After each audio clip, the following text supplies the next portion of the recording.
갈릴리 그리스도 공동체 어린이 여러분 안녕하세요. 오늘은 가난한 사람들을 돕는 느헤미야라는 제목으로 함께 말씀을 나누도록 하겠습니다. 자, 이 첫 번째 제목으로는 무너지는 신앙 공동체 정신. 느헤미야 5장 1절에 보면 백성들이 유다 사람들을 원망하는 내용이 나옵니다. 그리고 또 양식을 먹고 살아야 되는데 양식이 없어서 밭과 포도원과 집이라도 저당 잡히고 곡식을 얻자고 하는 그런 굉장히 어려운 그런 상황을 잘 설명해 주고 있습니다. 자, 이렇게 예배 회복과 성벽 재건을 위해서 고향에 돌아온 느헤미야가 이런 먼 거리를 이렇게 해서 여기 수산이라고 하는 곳에서부터 먼 거리를 걸어서 이렇게 예루살렘에 도착합니다. 자, 그런데 모두 하나가 되어서 성벽 재건에 참여하지만 문제가 발생합니다. 그동안 많은 문제가 있었죠. 방해하는 세력도 있었고 그랬는데 이번에는 외부적인 문제가 아니라 내부의 갈등입니다. 자, 이렇게 성벽을 건축하는 그런 재건하는 가운데서 내부적인 어떤 문제가 발생했느냐? 바벨론 정신과 사상을 버리고 하나님 나라를 만들기 위해서 그 시작한 공동체가 점점 인간의 악한 본성이 드러나는데 그 본성 중에 대표적인 것이 바로 이기적인 욕심 그리고 분노 그런 것으로 가득 찬 그런 공동체로 타락하게 됩니다. 자, 하나님 이름으로 그러나 하나님이 없이 그리고 자유를 위하여 그러나 자유가 없이 정의를 위하지만 정의가 없이 결국에는 하나님을 멀리 떠나가는 그런 공동체가 되어가고 있습니다. 자, 비슷한 상황이 바로 십자군 운동인데 여러분들 십자군 전쟁이라고 들어봤는지 모르겠는데 이 세계사의 중세에 보면은 거의 한 170년 이상을 이 십자군 전쟁을 치르는 모습을 봅니다. 그때 예루살렘이 이런 이슬람 세력에 의해서 점령당하고 그 주변 국가들이 전부 다 침략당하고 또 예수님을 믿는 사람들이 많이 핍박당하는 그런 상황이었습니다. 그때 교황 우르반이라고 하는 교황이 프랑스에서 유명한 연설을 하는데 우리 믿음의 동지들이여 죽어갑니다.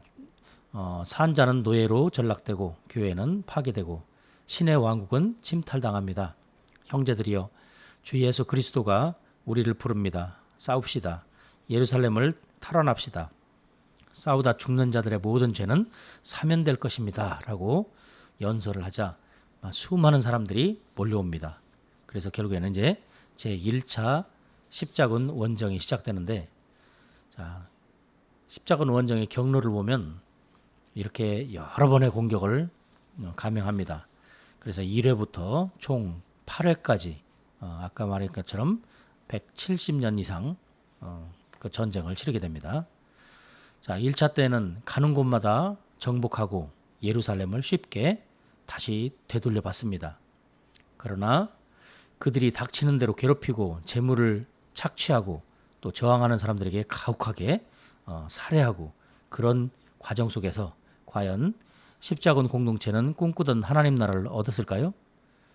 그래서 2차부터 8차까지는 모든 원정에 실패하고 정복했던 그 1차 때 정복했던 그런 땅들은 하나 둘씩 이슬람 세력으로 들어가게 됩니다. 그래서 안타깝게도 지금도 1차 때 정복했던 그 많은 땅들이 이슬람 그 세력이 된 그런 상황을 우리는 알게 됩니다. 자, 하나님이 없는 십자군 원정. 하나님은 사랑인데 그런 십자군 원정 때 하나님의 사랑을 전파했으면 얼마나 좋았을까요? 자, 그런데 그들은 결국에는 자신들의 힘으로 하나님의 힘이 아니라 자신들의 힘으로 이겼다는 그런 생각을 은연중에 갖게 되면서 한마디로 십자군 전쟁은 실패로 돌아가게 됩니다. 그럼 실패한 그 이유가 무엇일까요? 첫 번째로는 시작은 예수님 이름으로 시작했지만 나중에는 예수님이 없는 상황이 되어버렸습니다. 둘째로 하나님 나라의 두 원동력 사랑과 정의를 잃어버렸습니다. 세 번째로 세상에 너무 적합한 존재 다른 말로 하면 세속화가 되어버렸습니다. 즉 세상 악한 세력과 똑같은 사람들로 변질되었다는 얘기입니다. 예수님이라면 어떻게 하셨을까요? 자, 예수님은 시험 받으실 때 세 번의 시험을 받으시는데 첫 번째로 돌이 떡이 되게 하라고 마귀가 유혹을 합니다. 그리고 이때는 40일 동안 금식하신 그런 상황입니다. 자, 그래서 돌이 떡이 되게 하라고 하는 것은 그냥 단순히 먹을 것을 변화시켜봐라 그런 의미가 아니라 합리적이고 세상적인 존재가 되라. 40일간 굶었으니까 당신 능력으로 이걸 떡으로 바꿔서 먹게 해도 세상 사람들 아무도 뭐라고 하지 않는다. 그것이 합리적이다. 이치에 받는다는 그런 유혹입니다. 자, 두 번째는 성전 꼭대기에 올라가서 뛰어내리라고 유혹을 합니다. 그렇게 뛰어내려도 당신은 하나님의 아들이기 때문에 전혀 다치지 않을 것이다.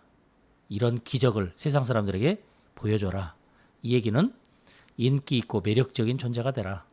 세상의 인기를 한 몸에 다 누리고 살아라. 이제 그런 얘기입니다. 결국에는 그렇게 하다 보면은 자기 자신이 드러나고 이기주의적인 또 인간주의적인 그런 상태로 변화가 될 것입니다. 세 번째 시험은 내게 엎드리면 만국을 주리라. 자, 이 세상에 보이는 모든 것들을 다 당신에게 줄 테니까 나에게 엎드려라. 나를 경배하라. 그런 얘기죠. 자, 이 얘기는 힘 있는 자가 되라. 한마디로 세상 힘을 거머쥐어라. 그런 유혹인데 이런 유혹에 대해서 예수님은 어떻게 했을까요? 자, 모두가 다 모두 거부를 하시고 하나님 뜻이 먼저인 것을 다시 알리게 됩니다. 세상의 인기보다는 고난, 대속적인 삶을 예수님께서는 선택하셨습니다. 바로 그래서 우리는 순종의 왕이라고 예수님을 칭합니다. 자, 두 번째로 우리가 꿈꾸는 나라. 자, 느헤미야 5장 8절에 보면 너희 형제를 팔고자 하느냐라고 느헤미야가 꾸짖는 그런 이야기가 나옵니다. 그래서 너희의 소행이 좋지 못하도다. 그러면 어떻게 되느냐?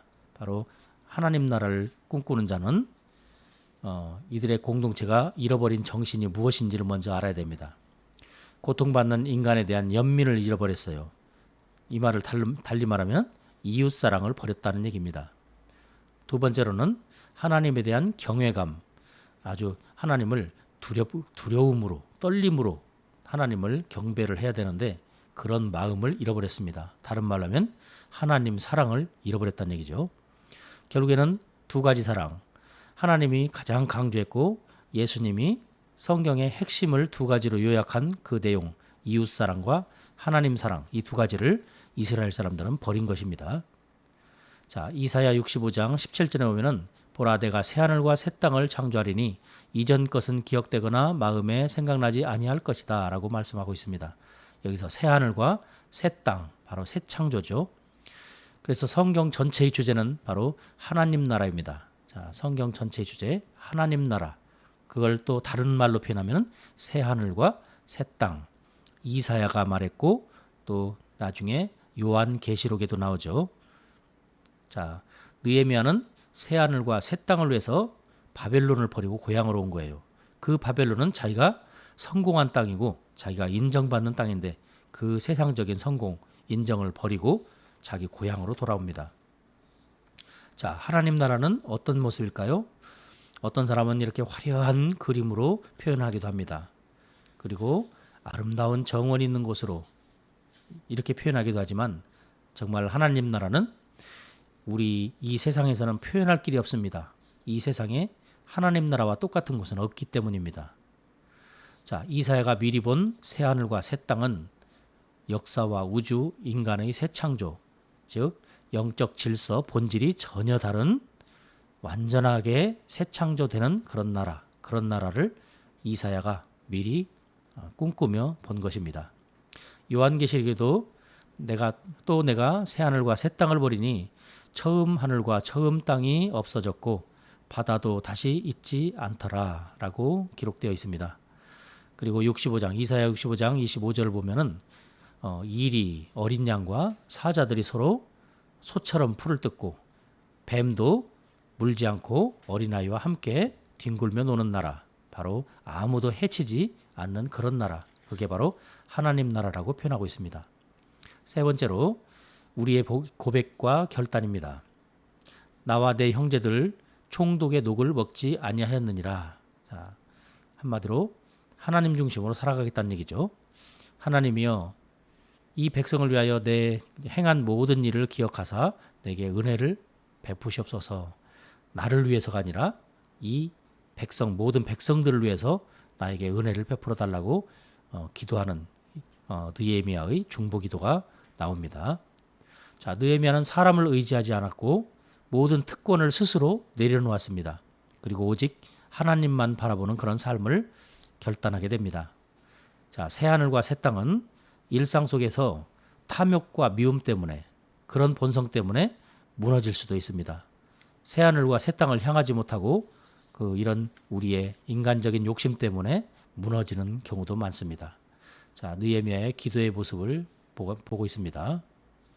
자, 그럼 우리의 삶은 어떻게 해야 될까요? 자기 인식이 먼저 있어야 되겠습니다. 나는 누구인가? 내가 하나님 자녀, 내가 하나님 백성이라고 하는 그런 그 의식을 자기 스스로가 항상 깨닫고 잊지 말아야 되겠습니다. 그리고 우리들 모두는 하나님이 거하는 거룩한 집, 하나님의 성전입니다. 그리고 내려놓아야 합니다. 스스로 낮아지고 다른 사람을 섬기는 그런 낮은 마음. 그 다음에 세 번째는 영적 싸움을 계속 해나가야 되는데 바로 마귀를 대적하여 나가는 것입니다. 마귀를 피하여 숨거나 도망가는 것이 아니라 대적하여 싸워야 됩니다. 그 다음에 재림을 기다리는 삶입니다. 순례자의 길을 걸어야 된다는 얘기죠. 주님이 오시는 그날까지 우리는 그 순례자라는 것은 바로 나그네라는 뜻이죠. 우리의 진정한 집은 하나님 나라에 있기 때문에 이 세상에 사는 것 자체가 우리는 나그네의 삶이라는 것을 생각을 하면서 항상 주님이 오시는 그날을 대비하며 살아야 되겠습니다. 그리고 용서와 죄의 고백입니다.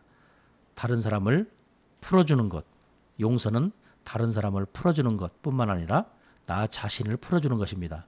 용서하지 못했을 때 나는 얼마나 묶여 있는가 하는 것을 우리는 알 수 있습니다.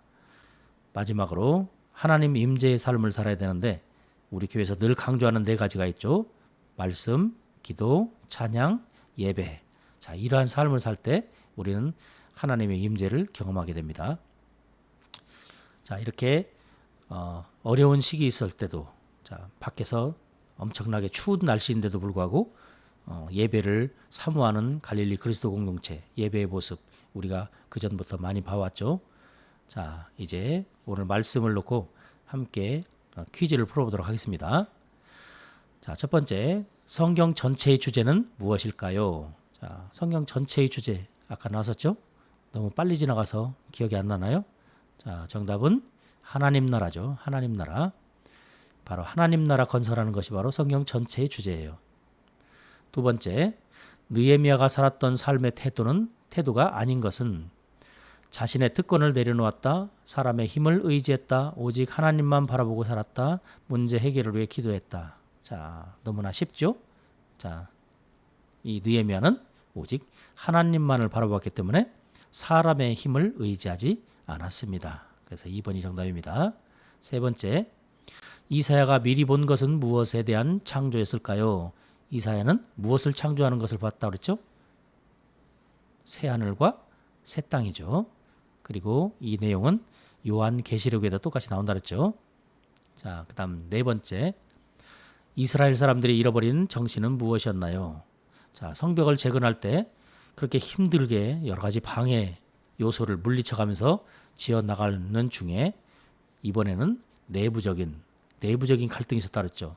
바로 무엇을 잃어버렸느냐?